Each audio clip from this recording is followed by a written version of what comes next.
अस्सलाम students, organic chemistry हम लोगों ने चैप्टर स्टार्ट किया हुआ था। आज जो टॉपिक हम लोगों ने डिस्कस करना है वो structure representation of organic compound.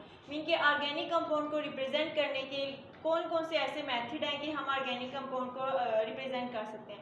इसके लिए मेनली हम लोग तीन मेथड यूज़ करते हैं। सबसे पहले structure formula, next one is condense structure formula and third one is expanded structure formula. One by one हम इनको देख लेते हैं कि ये है क्या। अगर सबसे पहले हम लोग स्ट्रक्चर फार्मूला को देखते हैं। अब फार्मूला क्या होता है? ये किसी भी सब्सटेंस की सिंबॉलिक फॉर्म को रिप्रेजेंट करने के लिए हम उसे नाम देते हैं। ये क्या है? ये फार्मूला है। अब स्ट्रक्चर फार्मूला में हम लोग को कैसे पता चलेगा कि ये किसी भी कंपाउंड का स्ट्रक्चर फार्मूला है? इसमें हम लोग क्या करेंगे कि अरेंजमेंट ऑफ एटम देखेंगे कि एटम जो है किस तरह से अरेंज हुए हुए हैं, एटम से मिलकर मॉलिक्यूल बनाया हुआ है। अब वो मॉलिक्यूल में एटम्स की जो पोजीशन है वो क्या है। अब स्ट्रक्चर फार्मूला किस पे बेस करता है? स्ट्रक्चर फार्मूला बेस करता है किसी भी एलिमेंट की वैलेंसी पे, कि वो जो एलिमेंट है वो कितने मैक्सिमम बॉन्ड बना सकता है। उसको हम लोग नाम देते हैं। ये क्या वैलेंसी है। अगर हम लोग ऑर्गेनिक कंपाउंड को डिस्कस कर रहे हैं तो ऑर्गेनिक कंपाउंड में कार्बन और हाइड्रोजन को डिस्कस किया जाता है। तो हम देखेंगे कि कार्बन कितने बॉन्ड बना सकता है और हाइड्रोजन कितने बॉन्ड बना सकता है। अगर कार्बन की इलेक्ट्रॉनिक कॉन्फ़िगरेशन देखें तो 1s2 2s2 2p2 मीन कि कार्बन के आउटर मोस्ट शेल में 4 इलेक्ट्रॉन है। इसको अपना कार्बन को अपना ऑक्टेट कंप्लीट करने के लिए मजीद 4 बॉन्ड्स की जरूरत है कि 4 बॉन्ड्स से कार्बन की जो वैलेंसी होगी वो 4 होगी। और बिल्कुल इसी तरह हाइड्रोजन है। हाइड्रोजन के आउटर मोस्ट शेल में 1 इलेक्ट्रॉन है। कार्बन ने तो अपना ऑक्टेट कंप्लीट करना है, लेकिन जो हाइड्रोजन होगा इसे मजीद 1 इलेक्ट्रॉन की जरूरत होगी। इसे अपना डुप्लेट कंप्लीट करने के लिए ये क्या करेगा, ये एक मजीद किसी दूसरे एलिमेंट से क्या कर लेगा कि एक बॉन्ड बना लेगा। अब कार्बन की वैलेंसी जो है वो 4 है। हाइड्रोजन और हेलोजन की जो वैलेंसी है वो 1 है हमारे पास। ऑक्सीजन और सल्फर है, इनकी वैलेंसी 2 आ जाती है। नाइट्रोजन और फास्फोरस जो है इनकी वैलेंसी 3 आ जाती है। ठीक है। अब हम लोग एग्जाम्पल के थ्रू देखते हैं कि स्ट्रक्चर फार्मूला कैसे रिप्रेजेंट करेंगे। अगर हम लोग ले लें एग्जाम्पल ले लें सिंपल, हम लोग मीथेन की एग्जाम्पल लेते हैं। मीथेन हमारे पास क्या है? C2H6। इसको हम लोग कैसे अरेंज करेंगे? CH3 और CH3, ये हमारे पास हमने रिप्रेजेंट कर लिया हर एक एटम को जिनने पूरा मॉलिक्यूल बनाया हुआ है। अरेंजमेंट ऑफ एटम हम लोग ने देख ली कि एटम जो है ये किस तरह अरेंज हुए हुए हैं। सेंटर में कार्बन आ गया, इसके साथ अरेंज हुआ है हाइड्रोजन। किस पोजीशन पे हाइड्रोजन अटैच है और किस पोजीशन पे है, जो यहाँ पे कार्बन के 4 बॉन्ड जो है वो कंप्लीट हो रहे हैं और सेकेंड वन जो हाइड्रोजन का वो यहाँ पे डुप्लेट कंप्लीट हो रहा है। ठीक है। अगर हम लोग अब नेक्स्ट हम लोग डिस्कस करते हैं condense structure formula. Condense structure formula क्या है कि ये शॉर्ट फॉर्म है। किसी भी फार्मूले की शॉर्ट फॉर्म को हम लोग नाम देते हैं कंडेंस स्ट्रक्चर फार्मूला। इसमें हम लोग सिंपली क्या करते हैं, जो कंपाउंड है इसको हम ग्रुप में डिवाइड कर देते हैं। मीन कि ग्रुप की फॉर्म में इसे इकट्ठा कर लिया जाता है, ग्रुप टुगेदर कर लिए जाते हैं। तो ये हमारे पास कंडेंस फार्मूला है। हम इसी एग्जांपल को लेके चलते हैं। अगर इथेन है तो हम इसे इथेन को कैसे लिखेंगे?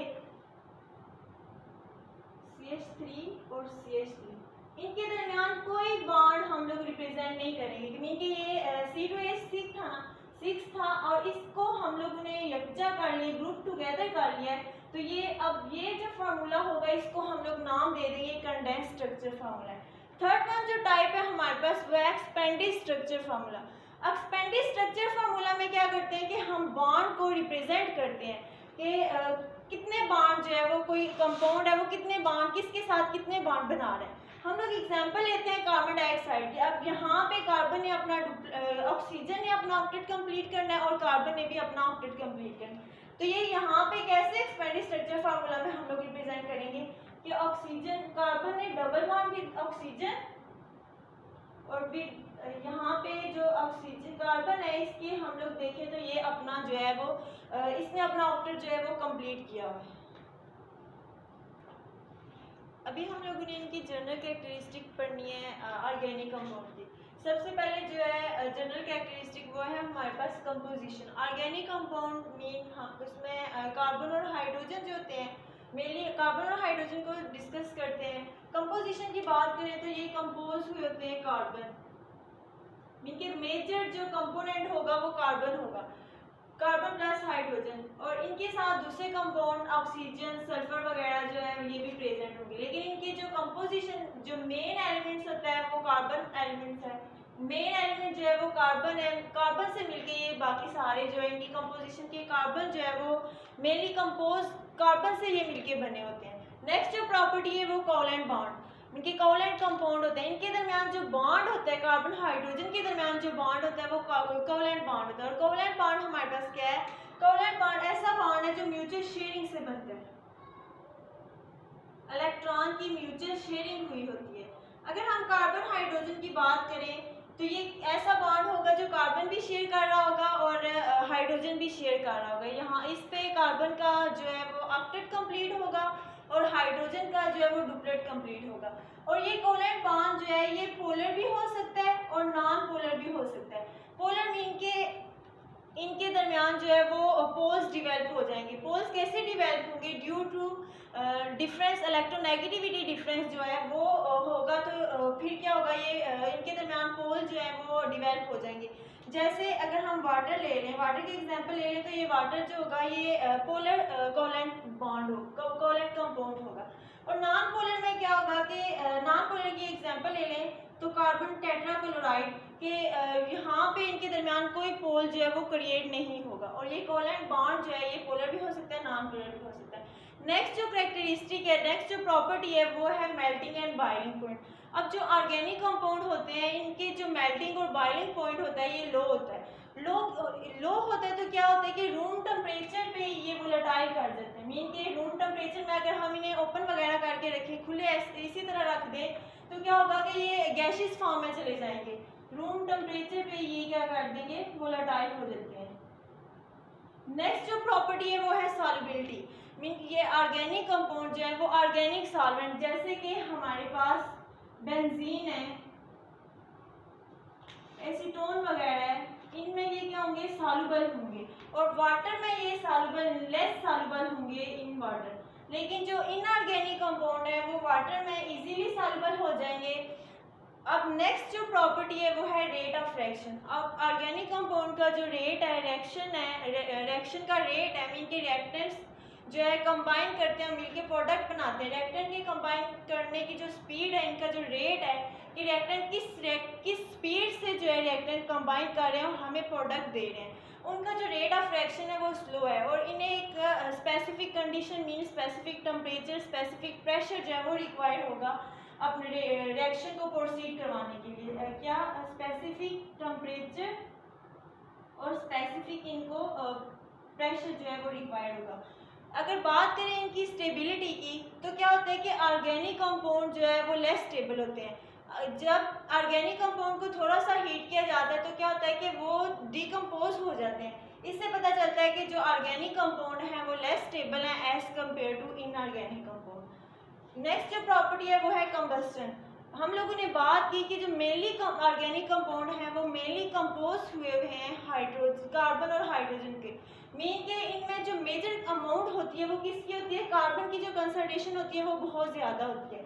जब कार्बन की कंसंट्रेशन बहुत ज़्यादा है तो जब हम फ्लेम मीन के कार्बन को बर्न करेंगे, ऑर्गेनिक कंपाउंड को बर्न करेंगे तो क्या होगा कि वो कंबस्टिबल इजीली वो बर्न हो जाएंगे, जबकि इनऑर्गेनिक कंपाउंड जो होते हैं वो नॉन कंबस्टिबल होते हैं। नेक्स्ट जो प्रॉपर्टी है वो है जनरल फार्मूला। ऑर्गेनिक कंपाउंड को हम लोगों ने डिफरेंट कैटेगरीज में डिवाइड किया हुआ है। सबसे पहले जो कैटेगरीज है वो अल्केन। अल्केन का हम लोगों ने जनरल फार्मूला लिखना है। अल्केन का जो जनरल फार्मूला होगा वो CnH2n+2। तो यहाँ पे हम लोग वैल्यू पुट करके जो हम अल्केन सिंपलेस्ट अल्केन आ जाएगा वो हमारे पास लिखने जो है वो सिंपलेस्ट अल्केन आ जाएगा। नेक्स्ट अगर बात करें अल्कीन की तो अल्कीन में क्या होगा, carbon to carbon double, alkane में carbon to carbon single bond होगा।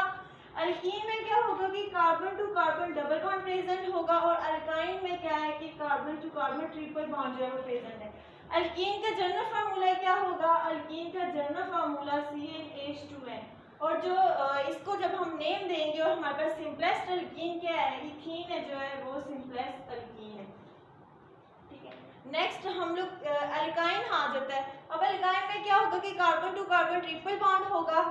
जनरल फार्मूला क्या होगा, CnH2n-2, और इथाइन जो है ये सिंपलेस्ट अल्काइन आ जाएगा। नेक्स्ट जो प्रॉपर्टी है वो है इलेक्ट्रिकल कंडक्टेंस।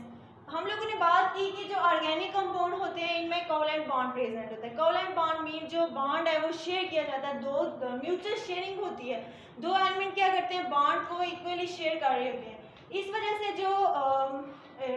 जो ऑर्गेनिक कंपाउंड होते हैं वो इलेक्ट्रिकल कंडक्टेंस शो नहीं करते, मीन के पुअर कंडक्टर होते हैं हीट और इलेक्ट्रिसिटी के। कैसे कि जब उनमें इलेक्ट्रॉन ही नहीं होंगे तो वो इलेक्ट्रिसिटी को कंडक्ट कैसे करेंगे। एज कम्पेयर टू अगर हम बात करें इनऑर्गेनिक कंपाउंड की तो वो आयनिक की नेचर होते हैं। आयनिक की नेचर मीन के आयनिक बॉन्ड हमारे पास कैसा बॉन्ड है, आयनिक बॉन्ड जो है transfer of loss of electron gain of electron की बात होती है आयनिक कंपाउंड में, आयनिक बॉन्ड में। तो जो इनऑर्गेनिक कंपाउंड होते हैं वो आयनिक की नेचर होते हैं जिसकी वजह से वो हीट और इलेक्ट्रिसिटी के गुड कंडक्टर होते हैं, जबकि ऑर्गेनिक कंपाउंड जो है वो हीट और इलेक्ट्रिसिटी के बैड कंडक्टर है।